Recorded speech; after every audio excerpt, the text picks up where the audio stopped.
लेके आई हूँ कुमार गौरव सर की जीके जीएस ब्रह्मास्त्र बैच में जियोग्राफी की फर्स्ट क्लास। आज से जियोग्राफी की क्लास स्टार्ट हो रही है। यदि आप चैनल पर नए हो तो चैनल को सब्सक्राइब अवश्य करें ताकि आपको नोटिफिकेशन मिलता रहे। जियोग्राफी की क्लास में सबसे पहले हम विश्व का भूगोल पढ़ेंगे, इसमें कि प्रमुख टॉपिक होगी ब्रह्मांड, अक्षांश एवं देशांतर, पृथ्वी की आंतरिक संरचना, चट्टान, महाद्वीप, महासागर और जलधाराएं। इसमें प्रमुख टॉपिक्स हम पढ़ेंगे। चलिए सबसे पहले स्टार्ट करते हैं ब्रह्मांड के बारे में, यानी व्हाट इज यूनिवर्स। सामान्य रूप से पृथ्वी, ग्रहों, उपग्रहों, सौरमंडल, तारों एवं आकाशगंगाओं के सम्मिलित पुंज को ब्रह्मांड कहा जाता है। याद रखना है, ब्रह्मांड के अंतर्गत पृथ्वी, ग्रह, उपग्रह, सौरमंडल, तारा, आकाशगंगा आदि के समूह को ब्रह्मांड कहा जाता है। ब्रह्मांड की अवधारणाएं जो कि एग्जाम में बार बार पूछी जाती हैं। जियोसेंट्रिक अवधारणा, इसे भू केंद्रीय सिद्धांत भी कहा जाता है। इस सिद्धांत को सबसे पहले दिया था क्लॉडियम टॉलमी ने। इन्होंने कहा था कि पृथ्वी को संपूर्ण ब्रह्मांड का केंद्र माना जाता है, यानी केंद्र में इन्होंने पृथ्वी को रखा था। फिर आया हेलियोसेंट्रिक अवधारणा, इसे सूर्य केंद्रित अवधारणा कहा जाता है। पोलैंड के निकोलस कॉपरनिकस, जिन्हें आधुनिक खगोल शास्त्र का जनक भी कहते हैं, इन्होंने बताया कि ब्रह्मांड के केंद्र में सूर्य स्थित है तथा पृथ्वी व अन्य ग्रह चारों ओर परिक्रमा करते हैं। शॉर्ट में आपको याद रखना है, जियोसेंट्रिक में कहा गया कि ब्रह्मांड के केंद्र में अर्थ स्थित है और हेलियोसेंट्रिक में कहा गया कि ब्रह्मांड के केंद्र में सूर्य स्थित है, जिसकी परिक्रमा और ग्रह करते हैं। अगला सिद्धांत है बिग बैंग सिद्धांत। यह सिद्धांत दिया था जॉर्ज लेमेतेयर ने। इन्होंने कहा कि ब्रह्मांड का लगातार विस्तार हो रहा है, इसे कहते हैं बिग बैंग सिद्धांत। सबसे पहले यूनिवर्स के अंतर्गत आकाशगंगाएं स्थित है। आकाशगंगा के अंतर्गत अनेक मंदाकिनियां स्थित हैं। उसके अंदर है सन के बाद अर्थ के अंदर एशिया और एशिया के अंदर स्थित है इंडिया। ये क्रम याद रखना है। आइए सबसे पहले देखते हैं आकाशगंगा क्या होती है। आकाशगंगा असंख्य तारों का समूह होता है। आकाशगंगा का केंद्र किसे कहते हैं, तो आकाशगंगा का केंद्र बल्ज कहलाता है, यानी centre of galaxy is called bulge. Milky Way किसे कहते हैं, मंदाकिनी का भाग जो रात में दिखाई देता है वह मिल्की वे कहलाता है। सूर्य मंदाकिनी का एक तारा है। Proxima Centauri most important, exam में कई बार पूछा गया है। सूर्य के सबसे निकटतम तारा जो स्थित है उसे कहते हैं प्रॉक्सिमा सेंचुरी। नोट पॉइंट में देखते हैं, सूर्य के बाद सबसे नजदीक तारा प्रॉक्सिमा सेंचुरी है। आगे हमारी टॉपिक है सौरमंडल। सौरमंडल के अंतर्गत हम सन और उसके 8 ग्रहों को पढ़ेंगे। सूर्य का बढ़ती दूरी के आधार पर क्रम देख लेते हैं। सबसे पहले सूर्य के सबसे नजदीक ग्रह है बुध, यानी इसे मरकरी कहते हैं। फिर है शुक्र, तीसरे स्थान पर है पृथ्वी, फिर है मंगल, सबसे बड़ा ग्रह हमारा बृहस्पति, शनि जहाँ पे वलय पाए जाते हैं, फिर है अरुण और लास्ट है वरुण। याद रखना है, बुध, शुक्र, पृथ्वी और मंगल, इन चारों ग्रहों को आंतरिक ग्रह कहा जाता है। इसे टेरेस्ट्रियल प्लैनेट या फिर पार्थिव ग्रह भी कहते हैं।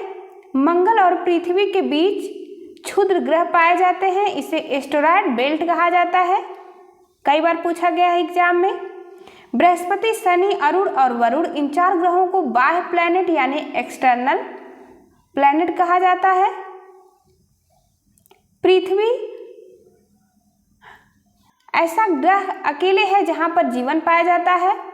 बृहस्पति और शनि को गैस गेंट कहा जाता है। अरुण और वरुण को आइस जेंट कहा जाता है। सूर्य के बारे में देखते हैं। सूर्य एक तारा यानी स्टार है।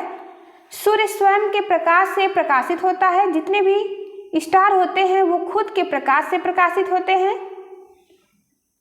सूर्य में ऊर्जा कैसे उत्पन्न होती है? तो सूर्य में ऊर्जा नाभिकीय संलयन से उत्पन्न होता है। सूर्य के सबसे आंतरिक भाग को कोर या क्रोड कहा जाता है। यह सूर्य का सबसे आंतरिक भाग है, आप इस डायग्राम में देख सकते हैं। हाइड्रोजन प्लस हाइड्रोजन यह मिल करके हीलियम बनते हैं, जिससे कि एनर्जी का निर्माण होता है। सूर्य में हाइड्रोजन 71% और हीलियम 26.5% पाया जाता है। सूर्य का प्रकाश पृथ्वी तक पहुंचने में समय लगता है 8 मिनट 16 सेकेंड। और ये किस स्पीड से आता है? तो सूर्य का प्रकाश 3 × 10⁸ मीटर प्रति सेकेंड की स्पीड से पृथ्वी पर आता है, यानी 30 लाख किलोमीटर प्रति second. Aditya L1 mission most important है, जो हाल ही में इसरो के द्वारा लॉन्च किया गया 2 सितंबर 2023 को। किस रॉकेट से लॉन्च किया गया? तो PSLV-C57 रॉकेट से आदित्य L1 मिशन लॉन्च किया गया है। कहाँ से लॉन्च हुआ है? श्रीहरिकोटा आंध्र प्रदेश से लॉन्च किया गया यह मिशन। L1 पॉइंट यानी L से लंग्रास बिंदु कहते हैं इसे। यह वह बिंदु है जहां सूर्य एवं पृथ्वी का गुरुत्वाकर्षण बल बराबर हो जाता है, यानी यह एक स्थिर पॉइंट है। यहाँ पर आदित्य L1 मिशन को स्थापित किया जाएगा। ऐसे 5 पॉइंट हैं अर्थ और सूर्य के बीच। सूर्य के बाहरी भाग को क्या कहा जाता है? तो सूर्य के बाहरी भाग को प्रकाश मंडल कहते हैं। यहाँ तापमान कितना होता है? तो 6000 डिग्री सेल्सियस सूर्य का तापमान है। प्रकाश मंडल पर स्थित काले बिंदु को सौर कलंक या सोलर स्पॉट कहा जाता है। प्रकाश मंडल पर काले धब्बे आप डायग्राम में देख सकते हैं। इसके अंदरी परत को कोरोना यानी सूर्य का मुकुट कहा जाता है। सौर परिवार के द्रव्यमान 99.8% सूर्य में निहित होते हैं। प्रकाश मंडल सूर्य का वह भाग जो हमें आंखों से दिखाई देता है वह प्रकाश मंडल कहलाता है।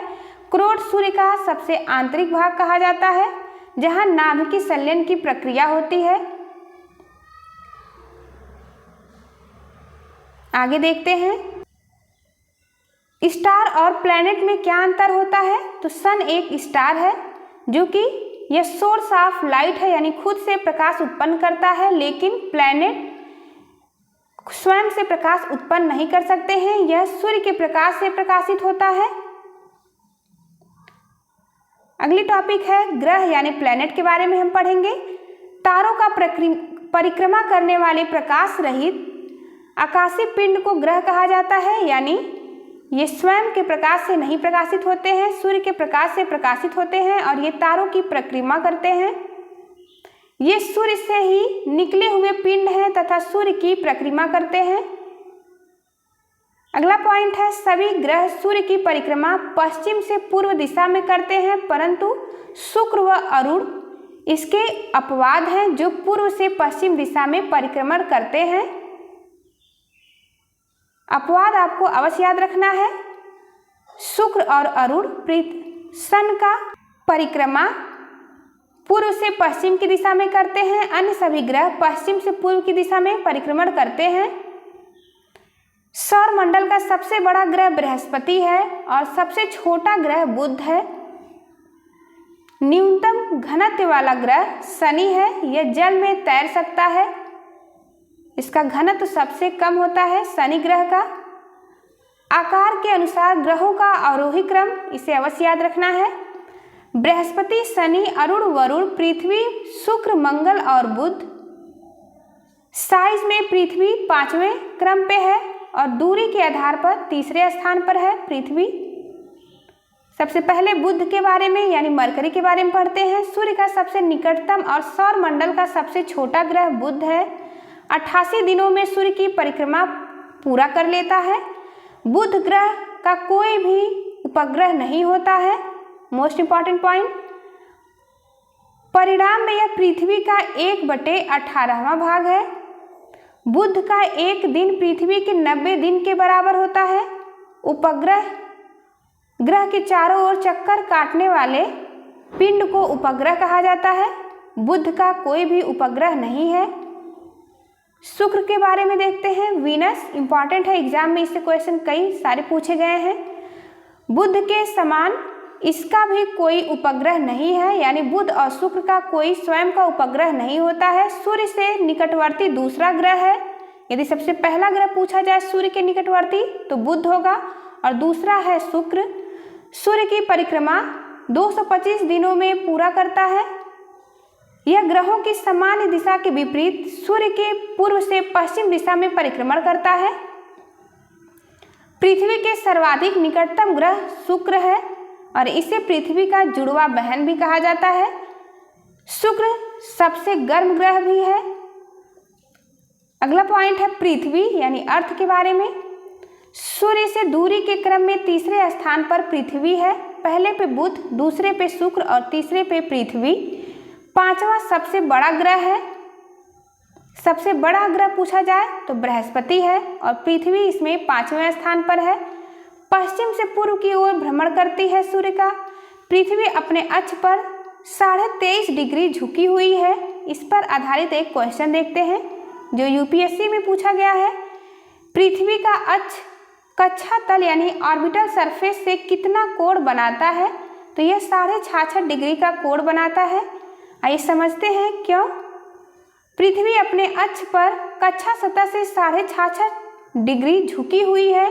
पृथ्वी अपने अक्ष पर कक्षा लंब से 23.5 डिग्री झुकी हुई है, इसलिए 90 में से 23.5 माइनस करेंगे तो हमें मिलेगा 66.5 डिग्री। पृथ्वी सूर्य की परिक्रमा 365 दिन व 6 घंटे में पूरी करती है।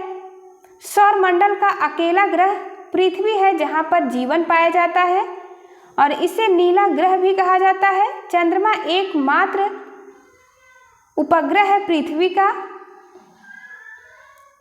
एनसीईआरटी में दिए गए कुछ प्रश्न हैं जिनका अभ्यास आपको स्वयं करना है और इसका आंसर कल के वीडियो में आपको मिल जाएगा। मोस्ट इंपॉर्टेंट क्वेश्चन है एनसीईआरटी के। Thank you for watching. चलिए मिलते हैं आपसे अगली वीडियो में, तब तक के लिए नमस्कार।